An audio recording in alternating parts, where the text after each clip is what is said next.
Hello everyone. So in our last session, we discussed how to prepare different environments, how to prepare Dynamics 365 environments. So today we will go deep dive into what is Dynamics 365, what is there inside Dynamics 365. More or less, we understand from creating our trial environments that we created sales, we created service, we created marketing, and what is there inside Power Platform. So we will go in deep into that. So basically D365 landscape is categorized into three segments: high level, transactional, analytical, and observational. So let's go one by one. If you see Dynamics 365 transactional applications, what are there in transactional applications? It has sales, it has marketing, it has Dynamics 365 customer service, it has field service, it has Dynamics 365 finance, supply chain management, commerce, human resources, business central. All these are transactional applications. Just I want to convey here, transactional applications I am telling from Dynamics 365 viewpoint.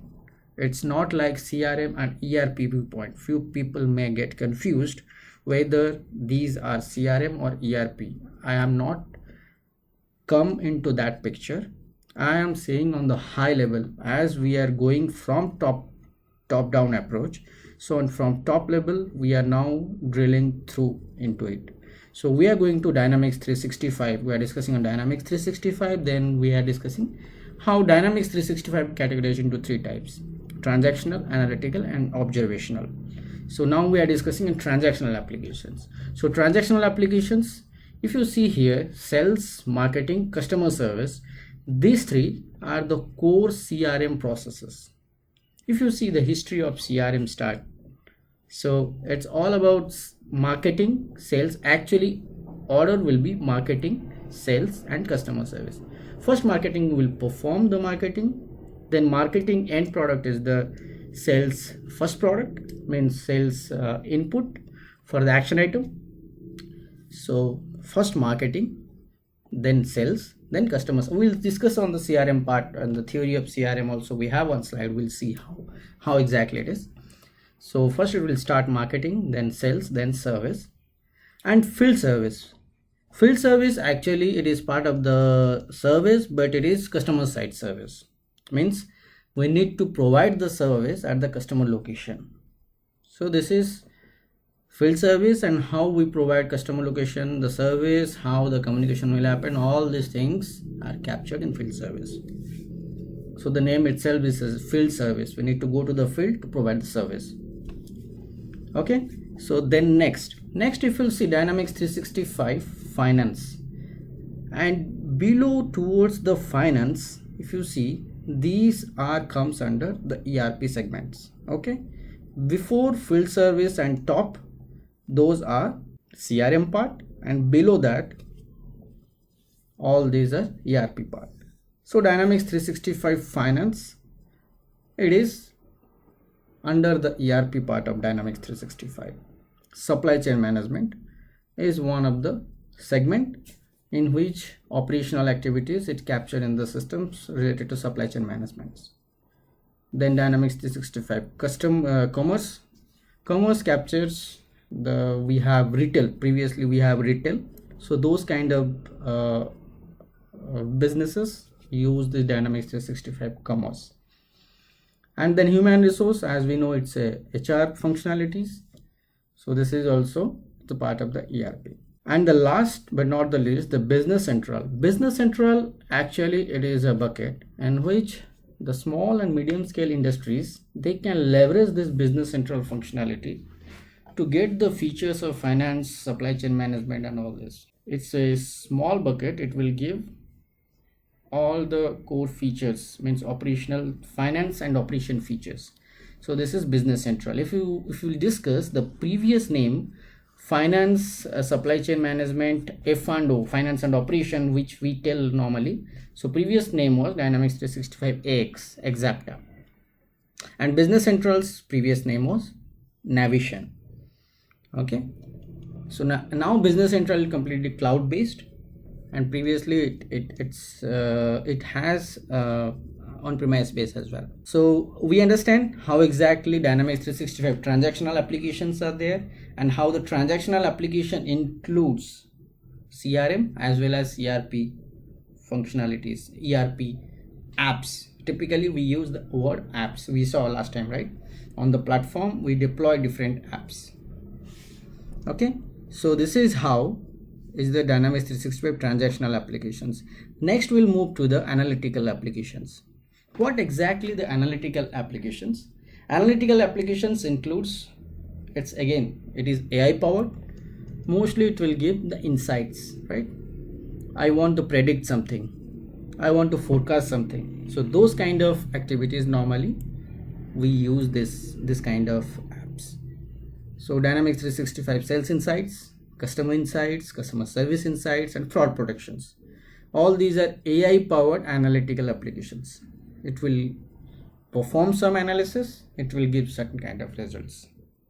Let's say first one is sales insight. It will give some input to the sales guys to understand the customer, understand the business, and how they can accelerate, and if there is any issue, how they can overcome in the further sales processes. So customer insights, again, this will give the similarly customer related, if any feedback, how the things are there, it will capture, and it will give some analysis. So customer service also same, related to the customer service.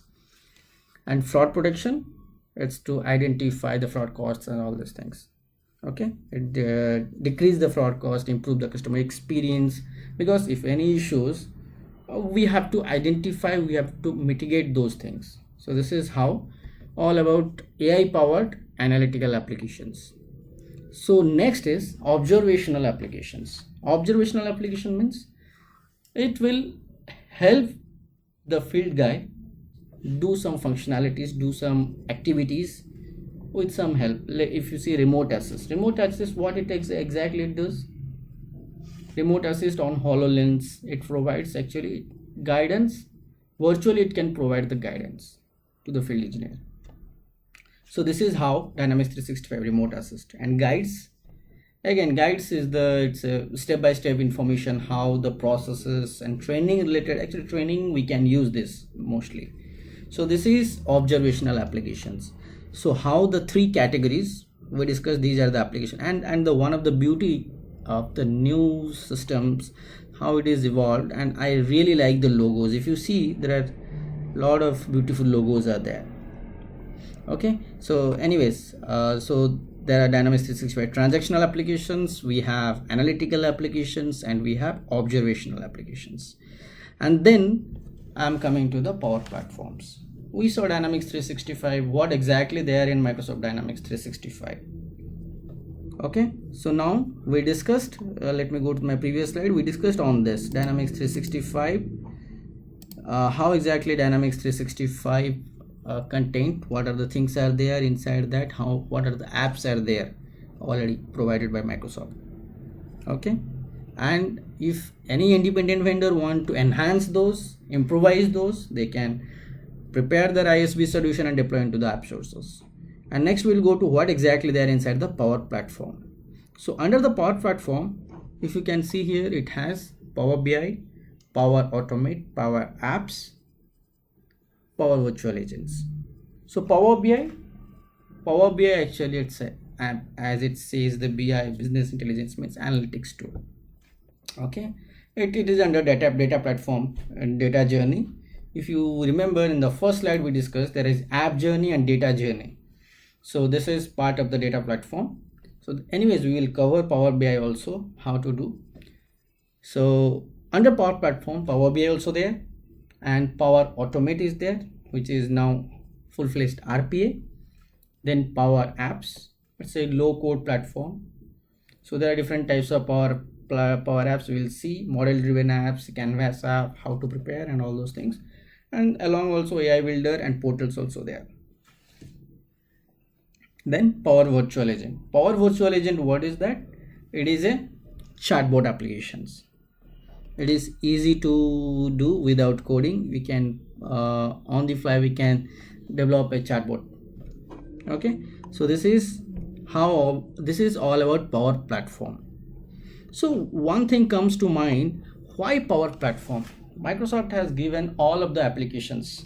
They have given a lot of apps, right? Addresses, marketing, sales, service, and insights are there. Everything is there. But why again Power Platform? Okay, let's consider a business scenario. One of the business scenario, Microsoft has this kind of products, but some of the company, they don't want to leverage this kind of products. Maybe they are not interested on the UI. They don't like that UI. They want their custom UI. This is one of the reason could be. Second reason could be the licensing, whatever the Microsoft Dynamics has, it's not may not be suitable for their organization. That could be, it could be commercial point of view, it could be their business requirement point of view. And the third one, it could be they want to create their own application, whatever they want. It's kind of plug and play. They want to customize completely, they want to customize their environment as per their need. So this is how it comes, the Power Platform comes to the picture. Because we have a lot of apps, we have marketing, we have sales and all these things. If you saw last time when we deployed marketing, along with that marketing there are a lot of other apps also deployed automatically, but business don't want those. So in that point of view, we can prepare our own app. Just giving for one example, I'm giving one example. Power Apps, let's say if I want to deploy one database application, I have some data, there are a lot of data are there and all those things. Based on data actually I want to deploy one application. So I can use the model driven app. I want contact, I will take the contact. I want account, I will take the account. And I can build my own app. That's a model driven app. And what is Canvas app? Canvas app, the name itself is pretty clear to understand what exactly Canvas app. What exactly the literal meaning of Canvas? Canvas is the screen, right? Means whatever things operation you will do on screen. Means you can perform operation on the canvas. There are a lot of, it's mostly UI rich applications. If you want to create some application on UI rich, you want to play with the different kind of UI, you can go ahead Canvas app. If you want to play with the data, you can use the model driven app. We'll discuss actually how model driven app, Canvas app is used and where it is used when we'll come to that Power Apps series of training. During that time we'll discuss. So we understand where exactly Power Platform and what is its demands and requirement in the present scenario, and how it fulfills the market's requirement. Okay, so next, after this Power Platform, we understand so far Dynamics 365, what are the components, what are their it's not exactly components, what are the apps inside Dynamics 365, what are the Power Platform offerings from Microsoft. Then let's go and we'll see just basic concept before we will start our next series. What exactly typical business process flow of CRM? If you see this slide, you will understand how in an organization the business process flows.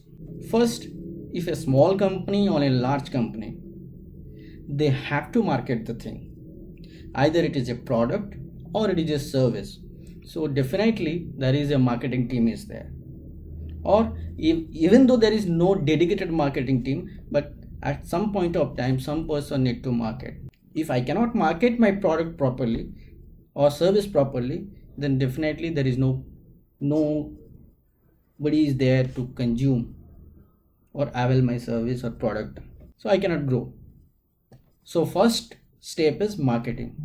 It may be physical or digital. Physical means I will go physically, I can do my networking, I can do seminars, webinars. Webinars are digital. I can do seminars, I can do workshop sessions, I can do these are a kind of, it's my terminology, I'm saying these are physical marketing. I go physically, do my marketings. And then digital marketing, I can conduct a webinar, I can conduct the seminar, virtual seminars, I can conduct social networking marketing, those kind of things also I can do. So anyways, whatever the marketing I will do, definitely I will generate some kind of lead as a marketing guy. So once lead is generated, that is the input for the sales team to start action on that, because marketing team has generated some leads.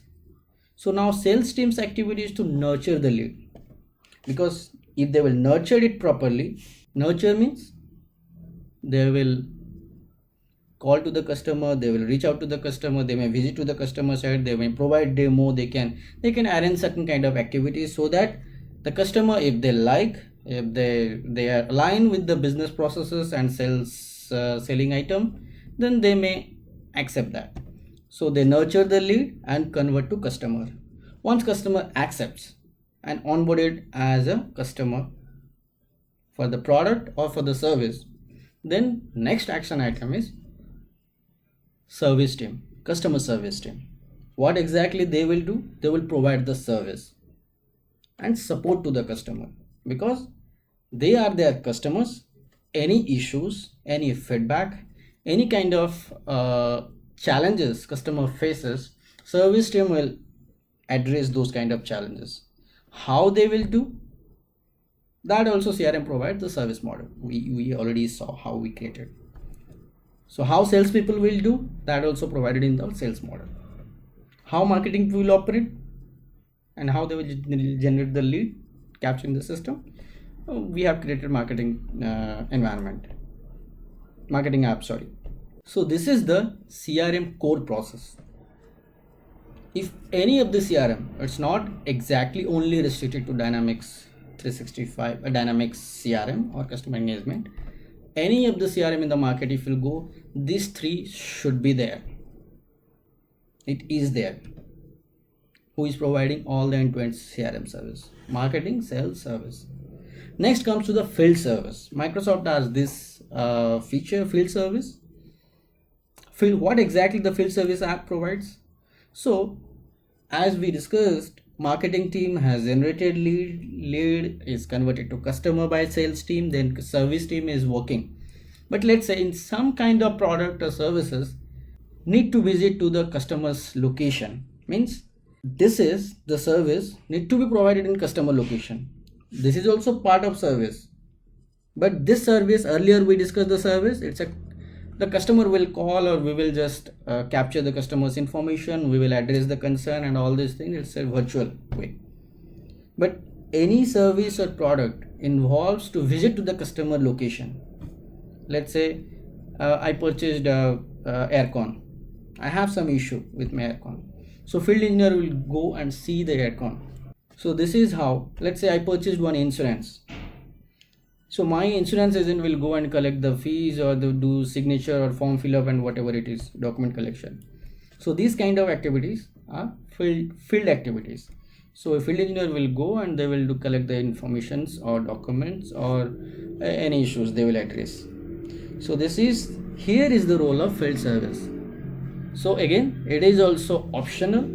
It depends on the organization. If the organization deals with this kind of service, they can leverage this field service, and it is in customer location. And the project service, again, if any organization is providing project service, because there are a lot of change management and all these things are there are a lot of project services also there. Some companies provide project services also. If they're providing project services, they can leverage this. And along with that, internal project management also. If any organization working on the project management, they have projects, if they like, if they want to capture their project life cycle, they can use this project service. So this is how all about the CRM. So in CRM core processes, we have marketing, sales, service, field service, project service, optional. Okay, so far whatever we discussed. So next, in our next session, we will start from marketing. First we'll see how the marketing processes happens in CRM, then we will step one by one. Thank you.